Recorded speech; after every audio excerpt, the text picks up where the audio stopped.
Hello, and welcome to Walking with Jesus and with Mark. I am Jim Devore, the pastor of Cornerstone Church of Littlerock in California, and glad that you are joining us for this devotional as we take a look at who Jesus is by reading through the Gospel of Mark. We ask questions about what we learn as Jesus as our Messiah, as our Savior, as God, very God, and then we also ask the question of what do we as disciples need to do as we strive to follow Him? What do we learn by observing Jesus and His disciples? What do we learn about following him ourselves? We are in Mark chapter 14. Now, yesterday, or in the last devotional, depending on how you're listening to these, we covered verses 1 through 9. I'm going to recover 1 and 2, and then I'm going to jump down to verse 10 today. We mentioned yesterday that 3 through 9 is a bit of an aside, though Mark uses it to help set the story for Judas Iscariot. It really is a bit of an aside, and really what I'm going to share with you now from the book of Mark is kind of this ongoing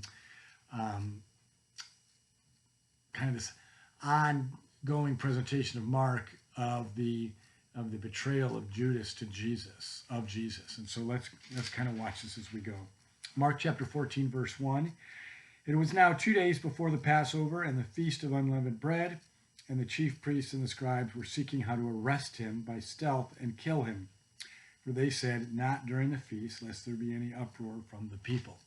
So they wanted to arrest him and kill him, but they wanted to get it done either before the actual feast, which would be the Friday, sundown Saturday during the day event of the Passover, or they were going to look to do it afterwards. But they knew that doing it during the feast would create an uproar. Well, we know in the end they didn't quite get their way because Jesus was in charge of the planning and not the Pharisees. Now we drop down to verse 10. Then Judas Iscariot, who was one of the 12, went to the chief priests in order to betray him to them. And when they heard it, they were glad and promised to give him money, and he sought an opportunity to betray him. Okay, so as we walk through this event, then we see in verses 1 through 3, the desire of the chief priests and the scribes to arrest Jesus, okay? But they need to do it by stealth. They can't do it in public or to create an uproar because he was so popular with the people. So in verse 10, then, Judas Iscariot goes to the chief priests in order to betray him to them. And when they heard it, they were glad and promised to give him money. And he sought an opportunity to betray him. So the chief priests and the scribes want to get Jesus. Judas wants to betray Jesus. The two end up getting together, and now we've got a plot forming to actually arrest Jesus. Okay, on the first day of unleavened bread, when they sacrificed the Passover lamb, his disciples said to him, where will you have us go and prepare for you to eat the Passover? And he sent two of his disciples and said to them, go into the city, and a man carrying a jar of water will meet you. Follow him. Wherever he enters, say to the master of the house, the teacher says, where is my guest room where I may eat the Passover with my disciples? He will show you a large upper room, furnished and ready. There prepare for us. And the disciples set out and went to the city and found it just as he had told them, and they prepared the Passover. All right, let's make a couple of quick comments here. We can look at this in a couple of different ways. This could be that Jesus and the owner of the house have never met, but Jesus just knows that the owner is a follower, and Jesus, with his foreknowledge and his omnipotent, meaning his all power and all knowledge, his omniscience, that Jesus is just able to predict where the disciples will find the house, by where they'll find the man with the jar, and then they'll follow him to the house, and all the dominoes will fall as Jesus predicted. Okay, well, that certainly happened, so that's true. It could also be a little less dramatic, in the sense it could be that Jesus had known the owner of the house previously. They had prearranged that Jesus would have this meal, his Passover meal, with the disciples there. Bit of a secret, in order to kind of, again, to keep them out of trouble, and for him to have an opportunity just to meet with the disciples in this final hours that he's going to be with them. And finally, the whole idea of the man carrying the jar.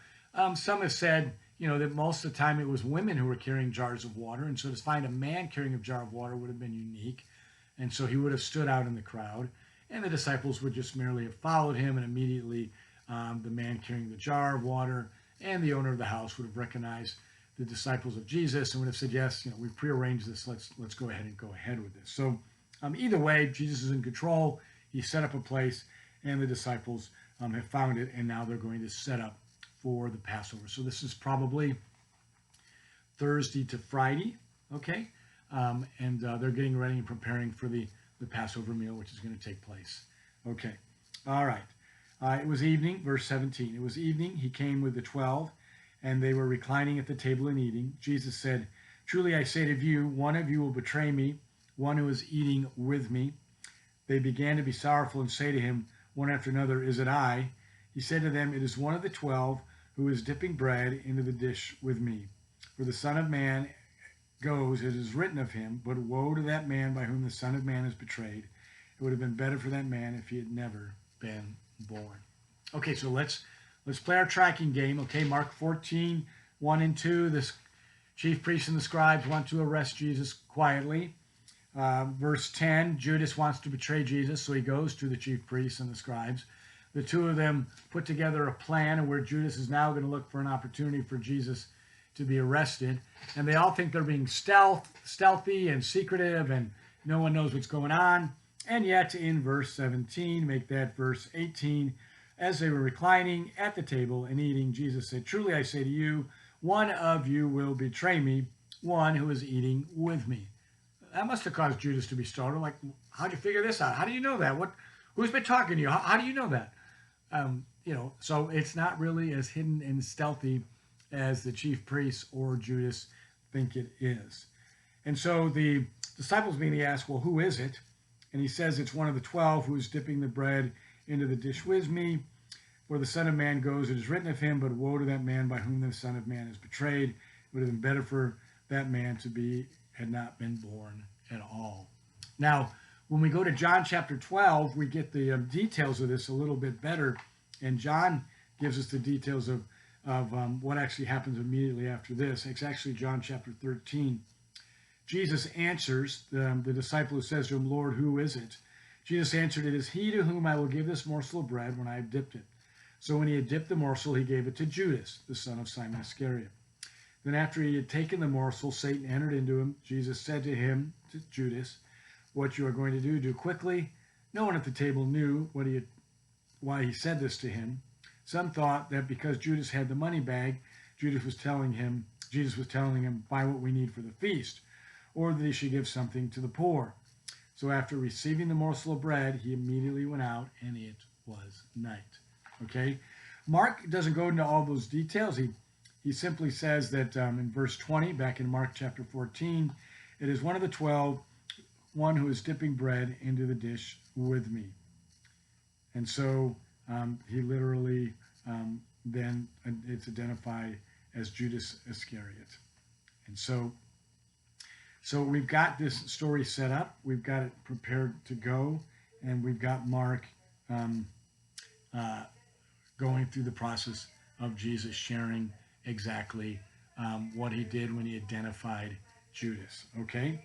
Now, finally, "For the Son of Man goes, it is written of him, but woe to that man by whom the Son of Man is betrayed. And it would have been better for that man if he had not been born." Meaning that Judas is not going to be saved.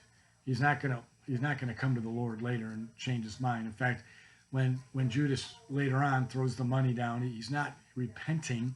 He's just being sorrowful over his actions. It's called worldly sorrow. 2 Corinthians 7 has a great presentation of that around verse 10.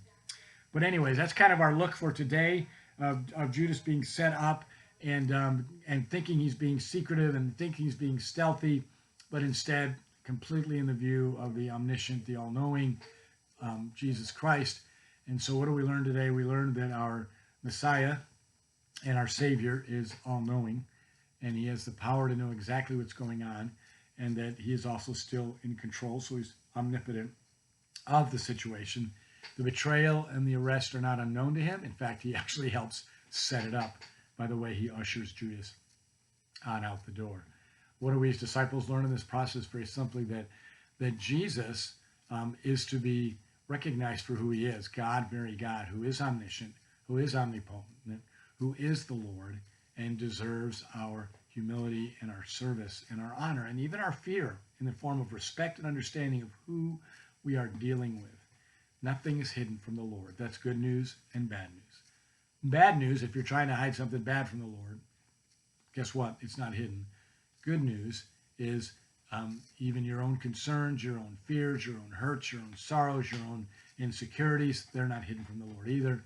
And he loves you and he cares for you, and he will work with you through those things to bring himself glory. Thanks for joining us, and join us again next time as we return to Walking with Jesus.